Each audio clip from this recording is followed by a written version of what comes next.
17 de abril de 2025, oeste do Iêmen, uma assinatura de calor apareceu em um console de radar Houthi. Rápido, alto e silencioso. Os operadores acharam que era um drone, uma interceptação comum. Eles prepararam 2 mísseis Sayyad, travaram o alvo e dispararam. Mas o alvo que eles travaram naquela noite não era um drone. Era um B-2 Spirit, a espada invisível da Força Aérea dos Estados Unidos. Asa voadora com ângulos que refletem o radar, quase indetectável até para os sistemas de rastreamento mais avançados. Você não vê um bombardeiro B-2 a menos que ele queira ser visto. Naquela noite ele não quis. Os mísseis cortaram o céu, mas o B-2 já havia sumido antes que as ogivas sequer atingissem altitude. Não foi abatido, não foi atingido, simplesmente sumiu. E enquanto os Houthis tentavam entender o que tinha acabado de acontecer, o Spirit continuava avançando, suave, silencioso e já transmitindo seus dados de reconhecimento ao vivo para Diego Garcia, do outro lado do Oceano Índico. O que o B-2 viu naquela noite e o que compartilhou desencadearia uma retaliação para a qual o mundo não estava preparado. Isso não era um pacote de ataque padrão, não era um drone atacando Ras Issa, nem um destroyer disparando tiros de advertência. Esse foi o momento decisivo que levou ao que hoje conhecemos como um dos ataques aéreos mais cirúrgicos, estratégicos e devastadores da história militar recente dos Estados Unidos. E sim, se você já viu nossas análises do bombardeio de Ras Issa, você já viu o resultado. Mas isso é o começo. No momento em que os Houthis cometeram o maior erro possível, eles atiraram na aeronave errada. E a resposta não foi apenas precisa, foi pessoal. Quando os mísseis Sayyad foram lançados, os operadores Houthis já estavam em desvantagem. Eles rastrearam o calor, travaram uma trajetória e presumiram que estavam mirando em um drone MQ-9 Reaper dos Estados Unidos, uma visão comum acima da costa do Iêmen. O que eles não sabiam era que não se tratava de uma plataforma não tripulada vasculhando casualmente em busca de sinais de radar. Esse era um bombardeiro furtivo em uma missão ativa, e ele também os observava. Voando em alta altitude, com materiais que absorvem radar e formato para desviar ondas eletromagnéticas, o B-2 Spirit entrou no espaço aéreo do Mar Vermelho em completo silêncio. Sua seção transversal de radar, menor que a de um pássaro, o tornava praticamente invisível aos sistemas de detecção convencionais. Ele não só evitava ser detectado, mas foi criado para ser esquecido. Mas, de algum modo, algo tinha dado um sinal. Um breve pulso de radar. Seja lá o que for, deu aos Houthis uma chance de atacar. E eles aproveitaram. De uma posição oculta de mísseis terra-ar cavado em uma encosta rochosa perto de Al-Hudaidah, 2 mísseis terra-ar cortaram a noite. Os receptores de ameaça do B-2 emitiram um alerta quase imperceptível. O piloto, já no meio da missão, executou uma manobra defensiva e lançou contramedidas. O bombardeiro não precisou mergulhar nem sair em disparada. Ele simplesmente deixou sua furtividade fazer o que foi projetada para fazer: desaparecer. Os mísseis perderam o alvo. Sem detonação, sem contato, nada. Mas os sensores a bordo do B-2 registraram tudo. Vetores de lançamento, assinaturas de IR, trajetórias dos mísseis e, mais importante, as coordenadas precisas do local de lançamento. De volta a Diego Garcia, as informações foram enviadas direto para um canal de missão em tempo real.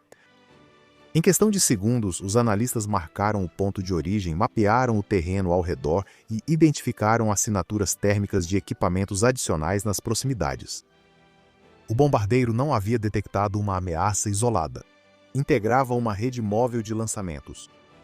Enquanto os Houthis se reposicionavam, a Força Aérea dos Estados Unidos já tinha um perfil completo de telemetria do local. E é aqui que as coisas mudaram.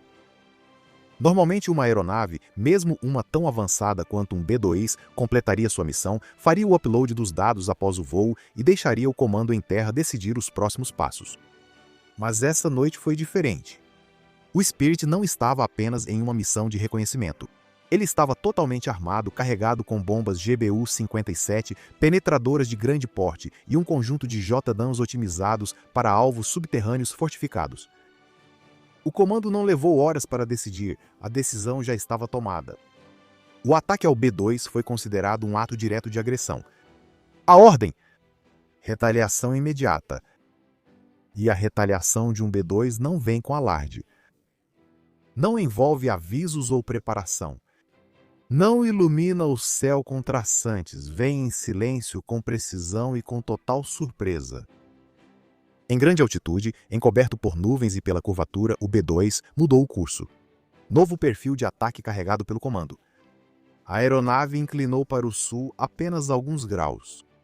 Essa pequena correção permitiu que sua carga útil ficasse no alcance ideal para atingir o local dos Houthis. Enquanto os rebeldes procuravam confirmação visual do abate, o Spirit fixou as coordenadas de GPS e se preparou para lançar. O primeiro par de Jadans foi lançado silenciosamente. Eles caíram em queda livre, ajustaram a rota no voo e acertaram a menos de 1 metro do alvo, um centro de equipamentos atrás de um bunker camuflado. A detonação foi imediata. Explosões secundárias iluminaram a encosta. O antigo ponto de lançamento virou uma cratera. Mas não acabou. Mais 2 bombas foram lançadas contra o que a inteligência havia identificado como um abrigo subterrâneo reforçado, possivelmente com equipe de comando ou munições. Os penetradores de 5.000 libras fizeram seu trabalho. Entre o disparo dos Houthis e a explosão final, passaram-se menos de 15 minutos. 15 minutos do disparo feito com confiança até a destruição absoluta. E o B-2 já tinha ido embora, subindo em direção a oeste. Invisível e intocável, missão cumprida. O B-2 sobre o Iêmen não estava ali só para aparecer. Ele foi enviado por sua capacidade de ataque profundo, essencial quando bombardeios de superfície não bastam. Esse não é um avião de linha de frente, é uma alavanca estratégica. Quando ele se move, você sabe que algo grande vem aí. E sim, mesmo em 2025 ainda surpreende os adversários. Porque mesmo após décadas de atualizações, contramedidas e evolução dos radares, o Spirit ainda opera como um fantasma. Ainda é o avião que todas as redes de defesa aérea não conseguiram rastrear. O que tornou a decisão dos Houthis de atirar nele não apenas perigosa, mas imprudente. Eles não sabiam no que estavam mirando, eles não sabiam o que estavam provocando. Eles não previam que o ataque fracassado geraria dados precisos, permitindo aos Estados Unidos lançar missões de acompanhamento com precisão cirúrgica. Porque o B-2 não apenas lançou bombas naquela noite, ele também mapeou o campo de batalha. Ele marcou depósitos de suprimentos, mapeou centros de transmissão, capturou imagens térmicas e transmitiu tudo ao vivo para os centros de operações conjuntas. Ele ofereceu aos analistas dos Estados Unidos uma visão em tempo real das operações Houthi. E fez tudo isso permanecendo invisível. Hornets carregando GBU-38 JDAMs e AGM-80 e 8 HARMs avançando em alta velocidade em direção à costa do Iêmen. Esta não foi uma campanha prolongada. Isso foi uma tempestade de 6 minutos. Os primeiros alvos estavam onde o B-2 indicou. A mesma bateria de mísseis terra-ar que disparou os 2 mísseis Saiyad. Bombas de precisão lançadas de altitude quase estratosférica, atravessando camuflagem e concreto. O local explodiu em fogo e destroços. A explosão secundária confirmou munições escondidas abaixo. Mas os bombardeiros não pararam aí. 2 quilômetros ao sul, um centro de comunicações subterrâneo foi o próximo. Ele ficou semanas em silêncio até o B-2 atingi-lo. Uma bomba penetradora eliminou isso. Enquanto os bombardeiros atacavam alvos fortificados, caças do Truman atingiram Ras Issa. Não era apenas um porto, era uma artéria estratégica. Combustível, dinheiro, mobilidade. Os Houthis acharam que os Estados Unidos não atacariam o local. Muito se viu risco alto demais. Eles estavam errados. Às 1h17 horário local, os primeiros Super Hornets voaram baixo sobre o Mar Vermelho, com suas assinaturas de radar mascaradas pela interferência eletrônica dos Growlers. Eles lançaram uma carga cirúrgica de JDAMs sobre agrupamentos de tanques de combustível e túneis subterrâneos. Em menos de 30 segundos, várias explosões secundárias rasgaram o setor norte do terminal. Imagens térmicas revelaram focos de calor se acendendo em sequência, uma típica reação em cadeia. Quando a segunda onda chegou, o terminal parecia um cânion fumegante de chamas. Mas não terminou aí. No mar, um destroyer classe Arleigh Burke abriu suas células VLS. 2 mísseis Tomahawk foram lançados e seguiram em trajetória baixa sobre o mar. O destino deles? O perímetro sul de Ras Issa, onde a inteligência indicou uma transferência de armas em um armazém disfarçado de depósito de petróleo. Um míssil atingiu o prédio diretamente. O outro se enterrou em uma entrada de túnel suspeita, fazendo desabar a face rochosa acima dela. Tempo total do ataque? Pouco menos de 6 minutos. Total de alvos atingidos, 17. E os Houthis? Em debandada, os rádios ficaram em silêncio no meio da transmissão. Os radares foram desligados. Imagens de infravermelho mostraram veículos fugindo para o interior, muitos sem luzes. Algumas portas ainda estavam abertas. Sem sinais de resposta coordenada. Sem retaliação. No Pentágono, os registros da missão retornaram. Sem danos colaterais fora da zona de ataque designada. Nenhuma baixa americana, todos os objetivos principais foram neutralizados. E ainda assim, não foi a destruição que tornou a missão histórica. Foi o que a desencadeou. Porque um único erro, atirar no que eles achavam ser apenas um drone lento, havia invocado toda a fúria da aviação furtiva americana, do poder de fogo embarcado em porta-aviões e da doutrina de guerra de precisão. Não como vingança, mas por diretriz. Não se tratava de destruir um local de lançamento. Era para lembrar a todos que estavam assistindo, do Irã a Moscou, que os Estados Unidos não precisam ser provocados duas vezes. A mensagem foi alta, clara e imposta pela força. E para os Houthis veio com uma constatação brutal. Eles não atiraram só em um bombardeiro, mas abriram caminho para algo que não podiam conter. Ao amanhecer, a fumaça de Ras Issa era visível do espaço. Satélites infravermelhos captavam assinaturas térmicas do que antes era um terminal de combustível. Agora era uma cicatriz enegrecida, destruída e ainda fumegando ao longo da costa do Mar Vermelho. Dentro do território Houthi, tudo estava quieto. Quieto demais. Quando o pacote Alpha terminou, o tráfego de rádio local caiu quase a zero. As poucas comunicações que restavam eram de pânico e fragmentadas. Algumas unidades informaram perda de contato com o comando central. Outras nunca mais fizeram contato. Sensores terrestres detectaram figuras fugindo a pé e abandonando os comboios. Mas não houve declaração pública, nenhuma declaração oficial de retaliação. Apenas silêncio e fumaça. Os Houthis sabiam o que tinha acontecido. Eles só subestimaram a rapidez e a profundidade dos ataques dos Estados Unidos sem aviso prévio. Por anos, Ras Issa foi um ponto cego estratégico. Mesmo no auge dos ataques aéreos liderados pela Arábia Saudita, o terminal ficou intocado. A decisão de atacar Ras Issa não foi aleatória. Não era só sobre combustível ou vingança. Tratava-se de poder de pressão. O terminal não armazenava apenas petróleo. Ele alimentava a logística, financiava a produção de drones e servia como um centro para comunicações criptografadas em todo o oeste do Iêmen. A inteligência dos Estados Unidos monitorou seu crescimento por meses, sustentando que seu papel não era o de infraestrutura, mas o de um ponto nodal militar. No momento em que um B-2 foi atacado, essa designação mudou de teoria para alvo e as regras também mudaram. Em até 24 horas após o ataque, os mercados de petróleo mudaram. Analistas de defesa globais correram para entender o ocorrido. Os Estados Unidos tinham cruzado uma linha vermelha ou os Houthis forçaram Washington a agir? Em canais criptografados, mensagens internas dos Houthis mostravam algo além do pânico. Elas mostravam confusão, perguntas repetidas sobre sistemas de radar perdidos, questionamentos sobre sinais de GPS bloqueados, rumores de um ataque cibernético, oficiais exigindo respostas de um quartel-general que já não existia. O que eles não perceberam foi que o pacote de dados do B-2 não apenas permitiu um ataque de retaliação, mas também derrubou toda uma estrutura de comunicação. Relés-chave sumiram, nós de comando foram cortados e unidades móveis de lançamento destruídas antes da realocação. Não foi só combustível que queimou em Ras Issa. Foi o tempo, o ritmo, a sensação de que eles estavam no controle. E enquanto o mundo esperava que os Estados Unidos fizessem uma declaração, nenhuma veio. Sem coletiva de imprensa, sem anúncio triunfal, apenas imagens. Imagens de satélite de terra queimada, mapas de calor, comparações de antes e depois e uma simples verdade. Algo havia mudado. Para os Houthis, a ideia de que seus sistemas SAM poderiam disparar impunemente havia acabado. Para seus apoiadores, a mensagem era mais contundente. Esconda suas operações atrás de ativos civis e esses ativos se tornam alvos legítimos. Não foi só uma resposta a uma provocação. Foi uma mudança de doutrina. Uma nova fase no conflito, onde bombardeiros furtivos não ficam mais em espera, eles caçam. Portos que funcionam como cofres de guerra viram alvos. 6 minutos de silêncio no radar podem indicar que um novo ataque está a caminho.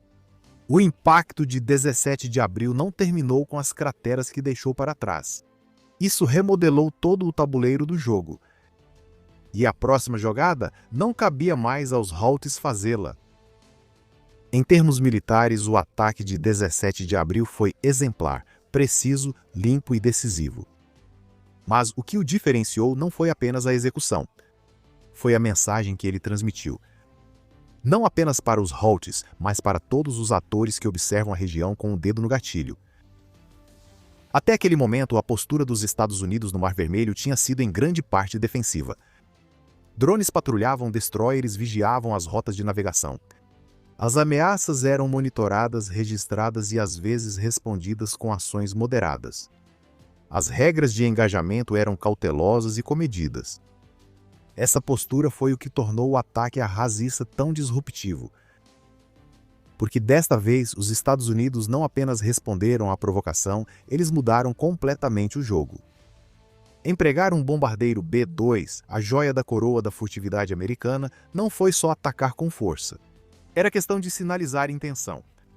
O tipo de intenção que diz, não estamos mais jogando no ritmo que você definiu. Os Houthis, e mais importante ainda seus apoiadores em Teherã, Damasco e outros lugares, haviam se acostumado a operar na zona cinzenta, lançando drones a partir de áreas civis, escondendo armas em infraestruturas, instalando postos de comando sob instalações de petróleo. Essas táticas partiam da ideia de que os Estados Unidos não arriscariam a reação negativa ao atacar alvos econômicos ou próximos de áreas civis. Mas, com uma missão, essa suposição morreu. Ras Issa não foi apenas destruído, foi redefinido. Deixou de ser apenas um porto, agora era um alvo militar válido, e com essa reclassificação veio uma nova doutrina. Se apoia a máquina de guerra, está no jogo. Para Washington não era escalada, era esclarecimento.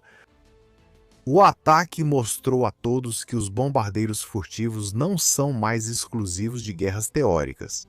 Eles estão ativos, estão observando e, se provocados, estão autorizados a atacar, não em dias ou horas, mas em minutos. O campo de batalha não mudou apenas geograficamente, mudou psicologicamente, e essa é a verdadeira vitória. Porque guerras não se travam só com mísseis e bombas. Elas são travadas com confiança, com ritmo, com controle sobre quem faz o próximo movimento. E depois de 17 de abril, o próximo movimento pertence àquele que observa de cima, silencioso, invisível e já no meio do caminho de volta para casa.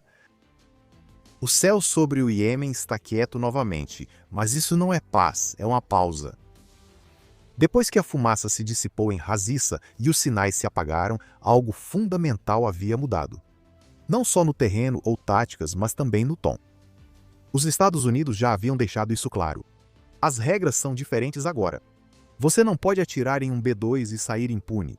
Não dá para se esconder atrás da infraestrutura e achar que é intocável. Se você tocar em ativos americanos, nós não esperamos, nós respondemos. Aquele único lançamento de míssil fracassado não apenas errou o alvo, mudou a equação. O bombardeiro furtivo em missão de reconhecimento acabou protagonizando 6 minutos de guerra moderna e brutal. Impulsionada por dados, precisão e uma doutrina que não é mais reativa, é preemptiva, calculada, implacável. E agora, todo o sistema de radar que emite sinal por tempo demais, todo comboio que se afasta demais, toda antena que aparece onde não deveria, essas coisas agora trazem um novo nível de risco. Não só de serem vigiados, mas eliminados antes que alguém saiba o que os atingiu. Esse é o legado de 17 de abril. E por isso essa história importava. Comente qual você acha que foi o verdadeiro ponto de virada. Foi o lançamento fracassado dos Houthis? A escolha dos Estados Unidos de atacar Ras Issa ou o simples fato do B-2 ter aparecido? E olha, se você quiser ir além e apoiar o canal diretamente, junte-se à frota. Você ganhará distintivos de fidelidade, respostas prioritárias e ajudará a divulgar mais histórias navais reais. Clique em participar no nosso canal e venha com a gente. Até a próxima, fique atento, fique seguro e lembre-se, às vezes a guerra que você não vê é aquela que reescreve as regras.